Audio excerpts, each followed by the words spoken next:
नमस्कार विद्यार्थी मित्रांनो, नवा पैलू या पाठात पुन्हा एकदा तुमचे स्वागत।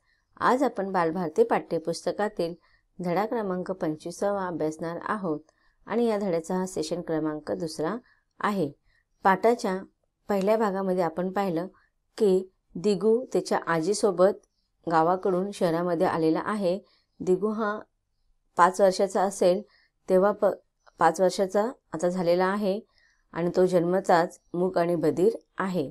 तर त्याच्या या आजारावरती अपंगत्वावरती दवाखान्यात आजी घेऊन आलेले आहे, परंतु दवाखाना बंद असल्या कारणाने आजी थोडी नाराज होते, चिंतित होते। पण तिथेच त्यांना वत्सला नावाची एक मूक बधीर शाळेत शिकवणारी शिक्षिका भेटते। त्या स्वभावाने अत्यंत आनंदी व उत्साही आहेत। आता पाठाच्या पुढील भागामध्ये वत्सला आजीची आणि दिगूची काय मदत करणार आहेत हे आपण जाणून घेणार आहोत।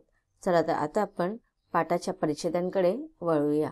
वत्सला ही मूक बधीर मुलांच्या शाळेत शिक्षिका होती, अत्यंत आनंदी हसऱ्या स्वभावाची। तिने विचार केला की बोलकी मुले शिकतात, हसतात, खेळतात, आनंदी जीवन जगतात, त्यांना कोणीही शिकवेल। पण ज्यांच्या वाटेला बहिरेपणाचे, मुकेपणाचे दुःख आले आहे त्यांना कोण शिकवणार, कोण सुखवणार, त्या मूक कळ्या कोण उमलवणार, त्यांच्यातील स्वत्व जागवून त्यांच्या चेहऱ्यावर अभिमानाचे, विश्वासाचे हास्य फुलवायचे, हा पक्का निर्धार करूनच ती मूक बधीर मुलांच्या शाळेत शिक्षिकेचे काम करत होती। आता बघा, इथे आपल्याला वत्सला यांच्या व्यक्तिमत्वाचं वर्णन केलेलं आहे की त्यांनी काय विचार केला होता की जर आपण पाहिलं तर जी सर्वसामान्य बोलकी मुलं असतात, ज्या मुलांना कोणत्याही प्रकारचं अपंगत्व नसतं, अशी सर्वसामान्य बोलकी मुलं हसत असतात, खेळत असतात, नेहमीप्रमाणे सर्वसामान्यप्रमाणे आनंदी जीवन जगत असतात आणि अशा या मुलांना शिकवणं काही अवघड नसतं, त्यांना काय कोणी शिकवेल। पण ज्यांच्या वाटेला बहिरेपणाचे, मुकेपणाचे दुःख आले आहे त्यांच्याकडे कोण लक्ष देणार, त्यांना कोण शिकवणार, त्यांचे दुःख कोण दूर करणार, मग त्यांना पण सुखवायला हवं, त्यांना पण कोण सुखवणार, त्या मुक्या कळ्या कधी उमलणार, त्यांना पण फुलायचा, जगायचा, खेळायचा, हसायचा, आनंदी जीवन जगायचा अधिकार आहे। म्हणूनच वत्सलाताई विचार करतात की ह्या मूक कळ्यांना आपण उमलवायचं, आपण त्यांच्या जीवनात थोडी तरी आनंद, सुख आणायचं आणि त्यांच्यातील हे स्वत्व जागवून त्यांच्या चेहऱ्यावर, आता बघा ज्याप्रमाणे प्रत्येकामध्ये काही ना काही सुप्त गुण असतात, त्याप्रमाणे शारीरिक अपंगत्व असणाऱ्या मुलांमध्ये सुद्धा काही ना काही सुप्त गुण असतात। मग अशी ही मुलं समाजाने त्यांना एक प्रकारची वेगळ्या प्रकारची वागणूक देतात आणि त्यामुळे ती ही फुलं उमलण्याआधीच खुलण्याआधीच मिळून जातात आणि त्यामुळे त्यांच्यातील सुप्त गुणांना वाव मिळत नाही। म्हणून वत्सलाताई विचार करतात की अशा मुलांना आपण शिकवायचं, त्यांच्यातील सुप्त गुण जागवून, त्यांच्यातील स्वत्व जागवून त्यांच्या चेहऱ्यावरती सुद्धा अभिमानाचे, विश्वासाचे हास्य फुलवायचे। अभिमानाचे म्हणजे जर त्यांच्यामधील खरोखर काही सुप्त गुण असतील तर त्यांच्यामध्ये ते जागवायचे, त्यांना ते शिकवायचं आणि त्यांनी जे काही त्यांच्यात चांगले गुण असतील त्या गुणाबद्दल त्यांना स्वतःचा अभिमान वाटला पाहिजे, त्यांच्यामध्ये विश्वास निर्माण केले पाहिजे की ते सुद्धा इतर मुलांसारखं काहीतरी करू शकतात। आता बघा, हे मुलांना कुठे ना कुठे मनामध्ये न्यूनगंड आलेला असतो, अगोदरच ते कोणत्या ना कोणत्या तरी शारीरिक व्याधीमुळे किंवा अपंगत्व आल्यामुळे ती मुलं खचलेली असतात। पण ह्या अशा अपंगत्व असलेल्या मुलांकडे एक ईश्वराने एक वेगळ्या प्रकारचं त्यांना वरदान दिलेलं असतं की अशा मुलांना इतर मुलांपेक्षा जे सेन्स ऑर्गन्स असतात ते त्यांचे जास्त जागृत असतात। मग अशा मुलांमध्ये सुद्धा काहीतरी करण्याची जिद्द असेल तर ते विश्वास त्यांच्यामध्ये तो जागृत केला तर ते नक्कीच काही ना काही करू शकतात आणि अशा मुलांना आपण त्यांचं हास्य त्यांच्या जीवनामध्ये आणायचं, हा पक्का निर्धार करूनच वत्सला मूक बधीर मुलांच्या शाळेमध्ये शिक्षिकेचं काम करत होतो. आता आपण बघतो की पहिल्या सुरुवातीला जर पाहिलं की मूकबधीर किंवा अशा शारीरिक व्याधी किंवा अपंगत्व असणाऱ्या मुलांसाठी किंवा त्या मुलांकडे पाहण्याचा लोकांचा दृष्टिकोन अगदी वेगळा होता. पण आता आपण पाहतो की वैज्ञानिक युगामध्ये अनेक शोध लागलेले आहे. तर अशा अपंगत्वावर ह्या व्याधीवरती अनेक औषधोपचार करून किंवा डॉक्टरांच्या सल्ल्यानुसार त्याच्यावरती आपण ह्या शारीरिक अपंगत्वावरती इलाज करू शकतो. पण त्याचबरोबर ह्या मुलांसाठी एक विशिष्ट प्रकारची शाळा असते आणि त्या विशिष्ट प्रकारच्या शाळेमध्ये जर त्या मुलांना शिकवण्यासाठी पाठवलं गेलं तर त्यांच्यातील जे काही शारीरिक अपंगत्व असतं त्या व्याधीवरती ते मुलं मात करू शकतात. आणि त्यांच्यातील आता बघा बरेचसे मुलं असतात की त्यांना दिसत नाही, मग ते बोलू शकतात. मग ते बोलू शकत असतील तर त्यांच्यामध्ये त्यांचा आवाज चांगला असतो तर ते छानपैकी गीत गावतात. काही मुलं चित्र काढतात, त्यांना जर मूकबधीर असेल तर त्यांना चित्रकला ही कला अवगत असते. काहींना हात नसेल तर ते पायाने चित्रकला काढत असतात. अशा कितीतरी आपण आज बघत असतो टी व्हीवरती, चित्रपटांमध्ये, कार्यक्रमांमध्ये किंवा मग पेपरामध्ये वगैरे वाचत असतो की अशा मूकबधीर शाळेतील विद्यार्थ्यांनी अनेक असे काहीतरी छानपैकी कार्यक्रम करतात. एकत्र येऊन त्या समाजसेविका वगैरे एकत्र जाऊन त्यांना मदत करतात आणि काहीतरी अशा विशिष्ट मुलांसाठी त्यांच्यामध्ये आत्मविश्वास जागवण्यासाठी काहीतरी कार्यक्रम करून त्यांनी त्या कार्यक्रमामध्ये भाग घ्यावे म्हणून त्यांना प्रोत्साहन दिलं जातं. आता मध्यंतरी पण मला वाटतं की एका चॅनलवरती दाखवला जात होता असा कार्यक्रम की त्याच्यामध्ये फक्त मूकबधीर मुलांसाठीच तो कार्यक्रम आयोजित केलेला होता. आणि त्याच्यामध्ये ज्या मुलांना तबला वाजवता येत होता, ज्या मुलांना चित्र काढता येत होतं, ज्या मुलांना गीत गाता येत होतं, अशा मुलांना कार्यक्रमासाठी बोलवलं होतं आणि त्या मुलांनी तो कार्यक्रम आयोजित करून पुढे त्यांना त्याच्यामध्ये बरेचसे बक्षीससुद्धा मिळालेले होते. प्रश्न बक्षिसाचा नाही आहे, तर प्रश्न आहे त्यांच्यातील आत्मविश्वास जागृत करण्याचा. आणि तोच आपण एक समाजाचे नागरिक म्हणून आपण सुद्धा सर्वांनी मिळून असे काहीतरी प्रयत्न केले पाहिजे जेणेकरून ह्या अपंगत्व असलेल्या मुलांच्या जीवनामध्ये थोडा तरी आनंद, थोडा तरी आत्मविश्वास आपण त्यांच्यामध्ये जागृत करू शकू. तर असंच वत्सला या मूकबधीर मुलांच्या शाळेमध्ये शिक्षिकेचं काम करत होते. मग आजीशी गप्पा मारत तिने त्यांची सर्व माहिती हळूहळू काढून घेतली. आजी पण कितीतरी दिवसांनी असे मन मोकळे बोलायला मिळाल्यागत बोलत होती. आता बघा आजी बरेच दिवस झाली की मनातील बऱ्याचशा गोष्टी आजीने मनातच ठेवलेल्या असतील.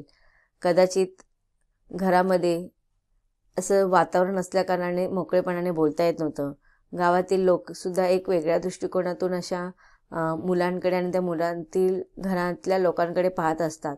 आणि त्यामुळे ह्या कुटुंबातील लोकांच्या मनामधील दुःख आपण दूर करण्याच्या ऐवजी त्यांच्या मुलांमध्ये कसं अपंगत्व आहे किंवा कसं तुमच्या घरामध्ये अशी समस्या निर्माण झाली तसे तऱ्हेतऱ्हेचे प्रश्न विचारून आपण त्यांच्या समस्या दूर तर करू शकत नाही, पण त्यांच्या मनाला आपण कुठे ना कुठे दुखवत असतो. आणि त्यामुळे अशा कुटुंबातील घरातील लोक जास्त इतरांबरोबर बोलणं टाळत असतात किंवा इतरांच्या संपर्कामध्ये येत नाही.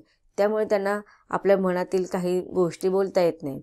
तसंच काहीतरी ह्या आजींबरोबर झालेलं होतं. आजींना जेव्हा वत्सला भेटल्या तेव्हा त्यांच्या मनातील काही गोष्टी त्यांनी सांगितल्या आणि आजींनी पण बऱ्याच दिवसानंतर मनमोकळेपणाने गप्पा माराव्या अशा गप्पा वत्सलाबरोबर मारत होत्या. आमच्याकडे कोणीच असं मूकबधीर नाही पोरी, त्यामुळे आम्हाला फार धक्का बसला. आजी हळहळली. वत्सलाला खूप वाईट वाटलं. मग बघा आता आजी त्यांच्या मनातील सगळ्या गोष्टी सांगत आहेत की असं म्हटलं जातं की काही काही वेळेला मुलांमध्ये जे शारीरिक अपंगत्व किंवा इतर काही गोष्टी असतात त्या वंश परंपरेनुसार असतात. त्याला आपण हेरिडिटी किंवा अनुवंशिक आजार असे म्हणतो. तर बरेच लोकांनी जेव्हा कधी एखाद्या कुटुंबामध्ये एखादा मूल ज्या अशा प्रकारे जन्माला आलं तर ते अंदाज लावतात की यांच्या घरामध्ये पूर्वी एखाद्या पिढीमध्ये असा कोणतरी अपंगत्व असेल, त्यामुळे यांच्या कुटुंबामध्ये असा मुलगा जन्माला आला. त्यालाच आपण अनुवंशिक असं म्हणतो. तर मग आजी इथे वत्सलाला सांगत आहे की आमच्या कुटुंबामध्ये अजूनपर्यंत कोणीच मूकबधीर असं नाही. आणि त्यामुळे जेव्हा सुरुवातीला आम्हाला कळालं की दिगू मुका आणि बहिरा आहे, ते ऐकून आम्हाला फार धक्का बसला आणि आजी हळहळली. तिथे आजीला फार भावूक झाल्या त्या आणि आजीचं ही भावना मनातील पाहून वत्सलाला पण फार वाईट वाटले. ऐकू येत नाही म्हणजे सारे संपले असे नाही. शहरात त्यांच्या कानाची तपासणी करून त्यांचा श्रवणहास वेळीच पाहिला असता, त्यानुसार श्रवणयंत्र दिले असते, तर आतापर्यंत तो ऐकू बोलू शकला असता. किती लवकर हे व्हायला पाहिजे होते. मुलांची पहिली 5 वर्ष म्हणजे भाषा शिकण्याचे वय, वत्सला म्हणाली. आता इथे वत्सला आजीला धीर देत आहे आणि सांगत आहे की ऐकू येत नाही, बोलता येत नाही किंवा एखादे शारीरिक अपंगत्व असलं म्हणजे त्या मुलांचं सारं जीवन संपलं का? तर असं होत नाही. याच्यावरती शहरामध्ये या अपंगत्वावर अनेक उपाययोजना केली जातात. शहरामध्ये मोठे मोठे डॉक्टर असतात.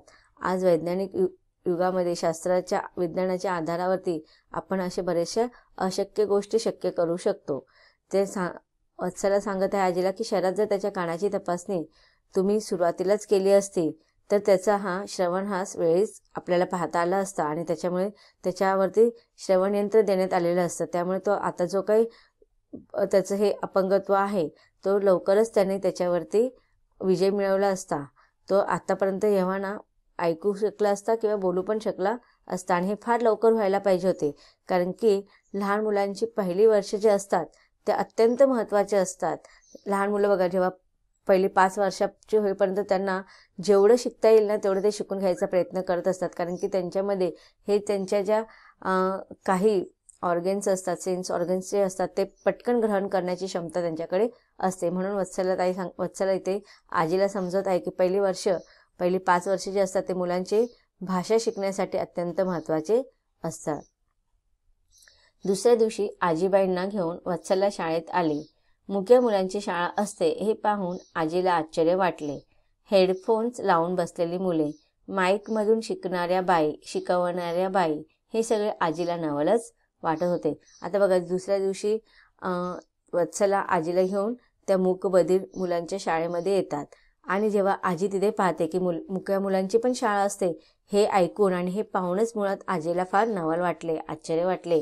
आणि तिने पाहिलं की काही एक विशिष्ट प्रकारचे हेडफोन घेऊन मुलांच्या कानांना लावलेले आहे आणि त्याच मुलांना माईकमधून त्यांच्या शिक्षिका बाई त्यांना शिकवत आहेत. आणि हे पाहून आजीला थोडं नवलच वाटलं. शाळेतील एक बाई एका छोट्या मुलाला यंत्राच्या साहाय्याने गोष्ट शिकवत होत्या, हे वत्सलाने आजीला दाखवले. आजी उत्सुकतेने बघत होत्या.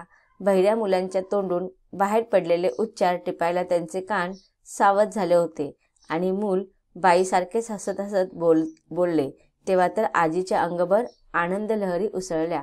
तर आता बघा, अशा मूकबधीर शाळेमध्ये ह्या विशिष्ट मुलांकडे फार विशिष्ट प्रकारे हाताळणी केली जाते. त्यांच्या प्रत्येक हालचाली, त्यांच्या प्रत्येक गोष्टींचं निरीक्षण करून त्यांच्यामध्ये कसा विकास होतो हे त्या शाळेतील शिक्षिका आणि इतर मंडळी पाहत असतात. तर आजीने तिथे पाहिलं की एक मुलाकडे एक शिक्षिका विशिष्ट प्रकारे लक्ष देत आहेत आणि शिक्षिका जे काही गोष्टी करत आहेत त्याला प्रतिसाद म्हणून ती मूकबधीर मुलं काही ना काही त्याला प्रतिसाद देत आहेत. त्या मुलांच्या तोंडातून उच्चार बाहेर पडत आहेत आणि अशा रीतीने शिक्षिका जे काही बोलत आहेत ना, ते उच्चार ऐकण्यासाठी ते बहिरे मुलं त्यांचे कान सावध करत आहेत. आणि जेव्हा बाई आणि त्या मुलांमध्ये काहीतरी संवाद होतो, तर ते मुलांना जेव्हा कळतं तेव्हाच बाई जशी असते तशीच ते प्रतिक्रिया म्हणून तो मुका किंवा बहिरा मुलगा सुद्धा त्या बाईंबरोबर असतो. हे जेव्हा तिकडचं वातावरण पाहतं आणि आजीला ते पाहून अत्यंत आनंद होतो, कारण की आजीला कुठे ना कुठे मनामध्ये आशा निर्माण होते. आजी खूपच उल्हासित झाल्या. वत्सला त्यांना यंत्राची माहिती करून देत होती. यंत्रामुळे बहिऱ्या मुलाला आवाज ऐकू येतो. आवाज आल्याच्या आनंदाने ते मूल आपल्या चेहऱ्याकडे पाहते, आपल्या ओठांच्या हालचाली पाहते व तसे बोलण्याचा प्रयत्न करते. तर आजीने हे सगळं पाहिलं आणि वत्सलाने पण समजावून सांगितलं. मग एक विशिष्ट प्रकारचं हिअरिंग फोन असतात, त्याच्यामध्ये ध्वनी लहरी ह्या त्या मुलांपर्यंत पोहोचतील अशा प्रकारची योजना केलेली असते. आणि मग ह्या यंत्रामुळे बहिऱ्या मुलांना तो आवाज, बाईने बोललेला आवाज ऐकायला येतो आणि जेव्हा आवाज आल्या तर मुलांना आवाज ऐकायला येतो तेव्हा ते मुलं आनंदाने त्या बाईंच्या चेहऱ्याकडे पाहतात आणि आपल्या ओठांच्या हालचालीप्रमाणे ते सुद्धा हालचाल करण्याचा बोलण्याचा प्रयत्न करत असतात असं वत्सलाताई इथे आजीला समजवत आहेत. तर आतापर्यंत आपण या पाठात काय शिकलो? वत्सलाताईंनी आजींना समजावून सांगितले की मूकबधिर मुलांसाठी सुद्धा एक विशिष्ट प्रकारची शाळा असते आणि त्यामध्ये मुलांना त्यांच्या ह्या अपंगावर मात करू शकण्याची क्षमता दिली जाते. त्या मुलांना ह्या शाळेमध्ये विशिष्ट प्रकारचं शिक्षण दिलं जातं आणि जेव्हा आजीला हे कळतं त्यावेळेस आजीला फार आनंद होतो. पाहूया आता पुढे दिगूबरोबर काय होणार आहे ते. धन्यवाद.